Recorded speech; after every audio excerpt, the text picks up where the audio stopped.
I still had the grocery bag in my hand when I saw them. One in a polo with a name tag. Another holding a clipboard like it came with authority. The front door was half open like it had been politely invited to misbehave. My father's old coffee mug sat on the counter, still warm from the cup I'd taken to the truck. The steam was gone. My patience went with it. "Excuse me," I said, setting the bag down. "Who are you and why are you inside my home?" The woman with the name tag tried on a smile that didn't fit. "We're with the Lakeside Community Association," she said. "Just doing a wellness inspection? On my house? Because I'm not part of your association?" That was the moment my heart did that tight little twist, the kind that warns you something you love might be in danger. I stepped further inside. My boots landed on a smear of mud that wasn't mine, in the living room. Flashlight beams slid across the photo of my grandfather by the old barn right, next to my father's folded flag. My jaw locked. "Stop," I said. "Nobody moves." The man with the clipboard lifted a hand like I was a dog to calm down. "We had a report of safety issues," he said. "We have authority under the covenant." I walked over and straightened the flag on the mantle. "Show me the page where your authority applies to this address." The woman's throat caught. She looked at the man, then back at me. "We'll confirm with the office." "That's the right answer," I said. "Now live." They didn't. The man's eyes drifted toward my back hallway, like he still had exploring to do. Like my father's porch boards should know his boots. I stepped in front of him. The house went silent, just the tick of the clock and my pulse in my ears. I said, "Leave." They left. Not with apologies, but with that stiff little huff people use when they think you owe them one. I locked the door behind them. The click sounded good. Then I put away the groceries with hands that shook more than I wanted to admit. My father's mug stared back from the counter. So I filled it again, stepped onto the porch, and let the wind cool me off. 40 minutes. That's all I'd been gone, 40 minutes for my privacy to turn into a committee project. Across the pasture, the lake lay calm and gray. My grandfather used to say a still lake shows the truth if you have the courage to look. I sat, looked tanned. The anger came up slow, steady, like a train climbing a grade. My dad's flag moved in the breeze. That old cloth has seen storms that would fold most men in half. I thought about dignity. I thought about boundaries. Then I called the sheriff. When the deputy arrived, the HOA pair was still parked at the end of my drive in their little golf cart, talking to a woman who looked like management. I told him what happened.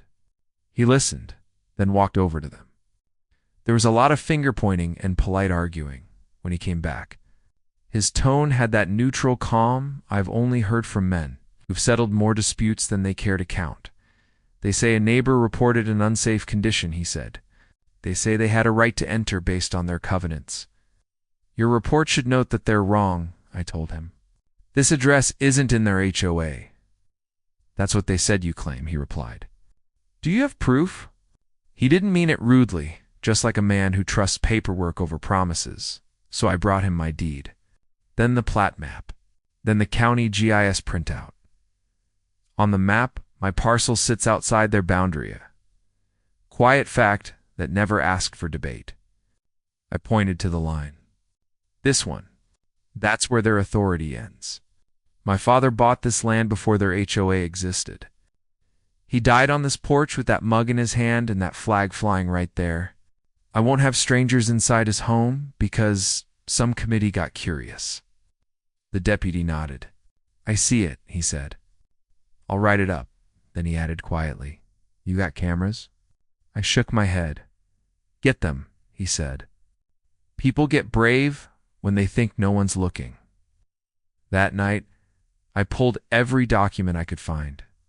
Covenants, amendments, board minutes from a neighbor. I read them like scripture line by line. At 2 a.m, I found it. The so-called blanket access authorization they quoted. It applied only to common areas during construction.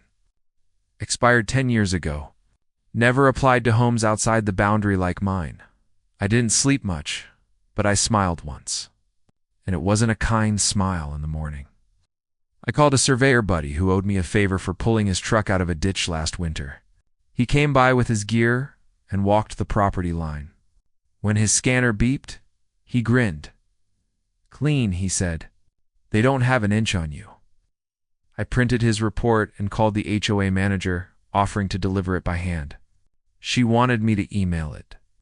I told her I wanted her signature instead. So we met in their lobby. The place smelled like lemon cleaner and ego. On the wall hung a photo of the board standing in front of a fountain like they'd personally discovered water. I handed over the packet. She flipped through it fast, pretending to read. Then she said something about community standards. I said something about criminal trespass. Her face changed. Like the sky right before a storm finally breaks. Criminal's a strong word, she said. The law agrees, I told her. You have 48 hours to fix this. 2 hours later, the deputy called. He'd added my paperwork to the report. He said the manager seemed motivated to resolve. I took my coffee to the porch and waited to see how motivated money could make her. By that evening, an email arrived. It called what happened a misunderstanding. They offered to pay for the new locks, but never said trespass. They even attached a map they'd edited themselves, coloring outside the boundary lines with a thick yellow highlighter. I laughed. Then I stopped laughing. I replied with 3 lines. Short, sharp. You entered my home without authority. You were liable. 48 hours to correct this, or I file charges. ICCD, the sheriff, the county attorney, the management company's regional director, and my neighbor June. June's retired. But she runs this lake like an intelligence agency with a fishing pole. Those 2 days dragged. The HOA went quiet. The wind picked up. I walked my fence line, touched the boards where my father taught me to drive nails straight. I could almost hear him say, "Don't shout, son. Just stand firm." And I did. By noon on the second day, the phone rang. It was the manager. Her tone was different. No, soft, cautious. The board met, she said. Our council reviewed your documents. You'll receive a letter and reimbursement. Also, we'd like to apologize. She even said the word trespass. It came out like it cost her something. I thanked her and asked one more question. Who gave you the key? She hesitated, then sighed. It was a developer lockbox code. We believed it still applied. It didn't. That key should have been retired years ago. But they used it anyway, like a skeleton key for a problem that never belonged to. Then the letter came the next morning. Certified. Formal. A real apology this time, plus a check for damages and an official statement to every homeowner, clarifying that my property was never under their control. A week later, their board president resigned to spend more time with family. The management company replaced the manager, and the county attorney, according to the deputy, gave them a lecture they won't forget. I took the settlement money and fixed the soft spot on my porch step that had bugged my dad for years, installed a camera over the front door, silent as a barn owl, then hung a new sign on the gate, private property welcome if invited, every morning since. I take my coffee in that same chipped mug. The flag still stands. The lake's still calm. And so am I. People ask if I wanted to fight. I didn't. I just wanted peace and respect. But peace without boundaries isn't peace at all. You don't protect a community by breaking into a man's home and calling it concern. Justice, I've learned, isn't fireworks. It's the quiet click of a door you can lock without fear. It's the sight of a flag that moves when the wind says so not, when someone's clipboard does the lesson. The lines that matter most aren't drawn on paper there. The ones you stand on when someone pushes. Have you ever faced an HOA like this? Share your story in the comments. Read every one, and if you believe some fights are worth having, hit subscribe, and let's stand up together.